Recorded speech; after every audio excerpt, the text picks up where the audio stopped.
The true ability of a leader is to be able to inspire others to do great things. And I think that's what y'all all came here for, right? Make some noise. So tonight, I am so pleased to continue and to begin to start this spark with y'all, because I know that this room is full of change agents. And look, man, look, hey, okay, you feel me over there? Look, it's my pleasure to introduce to y'all someone who has made it their life commitment to helping adults find their why. Because that's all we do at Usher's Nula. But we haven't forgot about y'all who might not be considered to be millennials, okay? Look, my guy right here, I need y'all to please join me in welcoming our featured speaker, the optimist, the TED Talk celebrity, the author of Start With Why, Leaders Eat Last, and Together Is Better.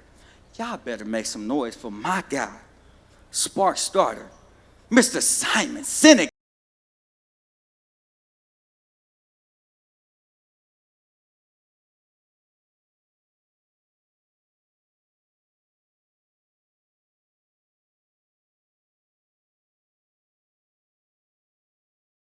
Begin my comments with swag.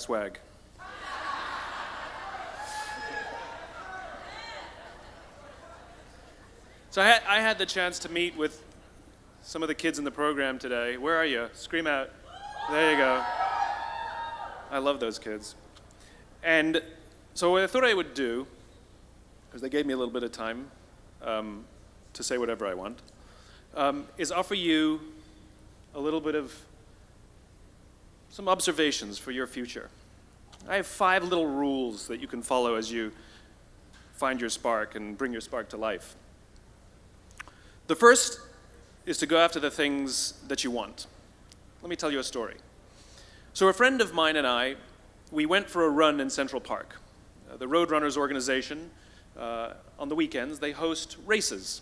And it's very common at the end of the race, they'll have a sponsor who will give away something, apples or bagels or something. And on this particular day, when we got to the end of the run, there were some free bagels. And they had picnic tables set up, and on one side was a group of volunteers. On the table were boxes of bagels, and on the other side was a long line of runners waiting to get their free bagel.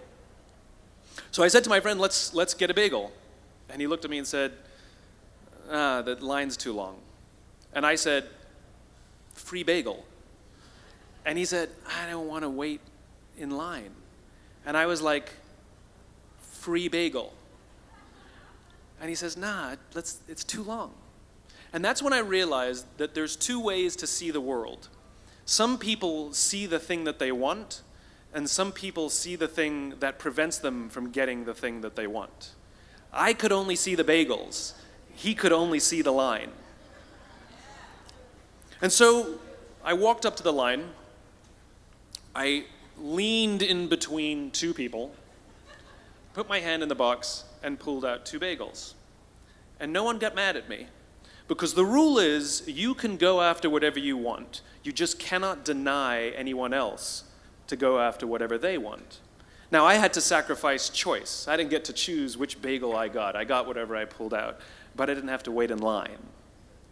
So the point is you don't have to wait in line. You don't have to do it the way everybody else has done it. You can do it your way. You can break the rules. You just can't get in the way of somebody else getting what they want. That's rule number 1.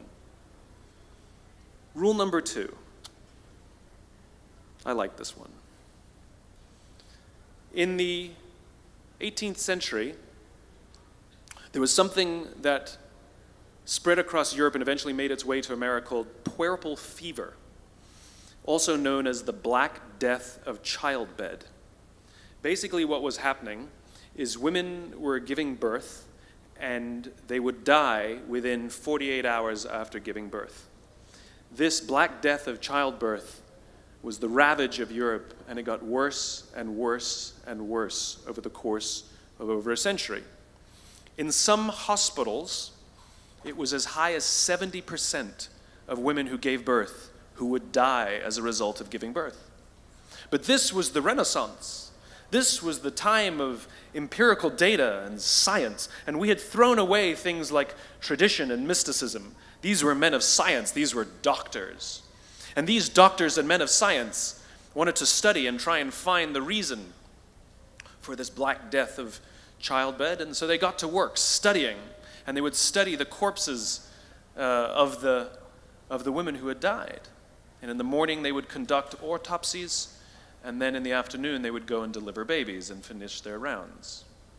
And it wasn't until somewhere in the mid-1800s that Dr. Oliver Wendell Holmes, father of Supreme Court Justice Oliver Wendell Holmes, realized that all of these doctors who were conducting autopsies in the morning weren't washing their hands before they delivered babies in the afternoon. And he pointed it out and said, "Guys, you're the problem." And they ignored him and called him crazy for 30 years, until finally somebody realized that if they simply washed their hands, it would go away. And that's exactly what happened. When they started sterilizing their instruments and washing their hands, the Black Death of childbed disappeared. My point is, the lesson here is, sometimes you're the problem. We've seen this happen all too recently with our new men of science and empirical studiers and these men of finance who are smarter than the rest of us until the thing collapsed. And they blamed everything else except themselves. And my point is take accountability for your actions. You can take all the credit in the world for the things that you do right, as long as you also take responsibility for the things you do wrong. It must be a balanced equation. You don't get it one way and not the other. You get to take credit when you also take accountability. That's lesson 2. Lesson 3, take care of each other. The United States Navy SEALs are perhaps the most elite warriors in the world. And one of the SEALs was asked, who makes it through the selection process? Who is able to become a SEAL? And his answer was, I can't tell you the kind of person that becomes a SEAL. I can't tell you the kind of person that makes it through BUDS. But I can tell you the kind of people who don't become SEALs. He says the guys that show up with huge, bulging muscles, covered in tattoos, who want to prove to the world how tough they are, none of them make it through. He said the preening leaders who like to delegate all their responsibility and never do anything themselves, none of them make it through. He said the star college athletes who've never really been tested to the core of their being, none of them make it through. He says some of the guys that make it through are skinny and scrawny. He said some of the guys that make it through, you will see them shivering out of fear. He says, however, all the guys that make it through, when they find themselves physically spent, emotionally spent, when they have nothing left to give physically or emotionally, somehow, some way, they are able to find the energy to dig down deep inside themselves, to find the energy to help the guy next to them. They become SEALs, he said. You want to be an elite warrior. It's not about how tough you are. It's not about how smart you are. It's not about how fast you are. If you want to be an elite warrior, you better get really, really good at helping the person to the left of you and helping the person to the right of you. Because that's how people advance in the world. The world is too dangerous and the world is too difficult for you to think that you can do these things alone. If you find your spark, I commend you. Now, who are you going to ask for help, and when are you going to accept help when it's offered? Learn that skill. Learn by practicing helping each other. It'll be the single most valuable thing you ever learn in your entire life. To accept help when it's offered and to ask for it when you know that you can't do it.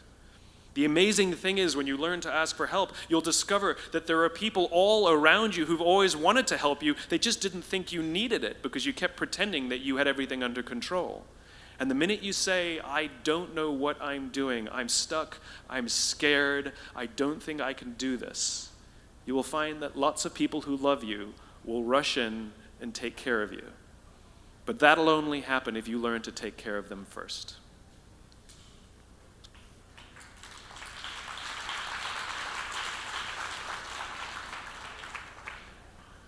Lesson 4. Nelson Mandela is a particularly special case study in the leadership world because he is universally regarded as a great leader. You can take other personalities, and depending on the nation you go to, we have different opinions about other personalities. But Nelson Mandela, across the world, is universally regarded as a great leader. He was actually the son of a tribal chief. And he was asked one day, "How did you learn to be a great leader?" And he responded that he would go with his father to tribal meetings. And he remembers 2 things when his father would meet with other elders. 1, they would always sit in a circle. And 2, his father was always the last to speak. You will be told your whole life that you need to learn to listen. I would say that you need to learn to be the last to speak. I see it in boardrooms every day of the week. Even people who consider themselves good leaders, who may actually be decent leaders, will walk into a room and say, "Here's the problem, here's what I think, but I'm interested in your opinion, let's go around the room." It's too late. The skill to hold your opinions to yourself until everyone has spoken does 2 things. 1, it gives everybody else the feeling that they have been heard. It gives everyone else the ability to feel that they have contributed. And 2, you get the benefit of hearing what everybody else has to think before you render your opinion. The skill is really to keep your opinions to yourself. If you agree with somebody, don't nod yes. If you disagree with somebody, don't nod no. Simply sit there, take it all in, and the only thing you're allowed to do is ask questions so that you can understand what they mean and why they have the opinion that they have. You must understand from where they are speaking, why they have the opinion they have, not just what they are saying. And at the end, you will get your turn. It sounds easy, it's not. Practice being the last to speak. That's what Nelson Mandela did. Number 5. It's Monty Python. 1, 2, 5, 3. For all the other nerds in the audience. There's one. Number 5, my favorite one of all. True story. There was a former Undersecretary of Defense who was invited to give a speech at a large conference, about 1,000 people. And he was standing on the stage with his cup of coffee and a styrofoam cup, giving his prepared remarks with his PowerPoint behind him. And he took a sip of his coffee and he smiled and he looked down at the coffee. And then he went off script. And he said, last year I spoke at this exact same conference. Last year I was still the undersecretary. And when I spoke here last year, they flew me here business class. And when I arrived at the airport, there was somebody waiting for me to take me to my hotel. And they took me to my hotel and they had already checked me in and they just took me up to my room. And the next morning I came downstairs and there was someone waiting in the lobby to greet me and they drove me to this here same venue. They took me through the back entrance and took me into the green room and handed me a cup of coffee in a beautiful ceramic cup. He says, "I'm no longer the undersecretary. I flew here coach. I took a taxi to my hotel and I checked myself in. When I came down the lobby this morning, I took another taxi to this venue. I came in the front door and found my way backstage, and when I asked someone, 'Do you have any coffee?' he pointed to the coffee machine in the corner, and I poured myself a cup of coffee into this here styrofoam cup." He says the lesson is, the ceramic cup was never meant for me. It was meant for the position I held. I deserve a styrofoam cup. Remember this. As you gain fame, as you gain fortune, as you gain position and seniority, people will treat you better. They will hold doors open for you. They will get you a cup of tea and coffee without you even asking. They will call you sir and ma'am, and they will give you stuff. None of that stuff is meant for you. That stuff is meant for the position you hold. It is meant for the level that you have achieved of leader or success or whatever you want to call it. But you will always deserve a styrofoam cup. Remember that. Remember that lesson of humility and gratitude. You can accept all the free stuff. You can accept all the perks. Absolutely, you can enjoy them. But just be grateful for them and know that they're not for you. I remember getting off the Acela. I took the Acela from New York to Washington, D.C., and I got off the train like everybody else, and I was walking down the platform like everyone else, and I walked past General Norty Schwartz, who used to be the Chief of Staff of the United States Air Force, the head of the Air Force. And here I did, you see a guy in a suit schlepping his own suitcase down the platform just like me. And just a couple months ago, he was flying on private jets and he had an entourage and other people carried his luggage. But he no longer held the position, and so now he got to drag his own suitcase. And never did it sort of remind me more that none of us deserve the perks that we get. We all deserve a styrofoam cup. It was a pleasure meeting you guys this afternoon. I was blown away by your honesty and your curiosity and your poise. And I am confident that the future is bright, despite the fact that America looks like an absolute mess right now. I am confident that the future is bright for one reason and one reason only, because you will grow up and you will be our future. Thank you very, very much, guys. You're wonderful. Thank you.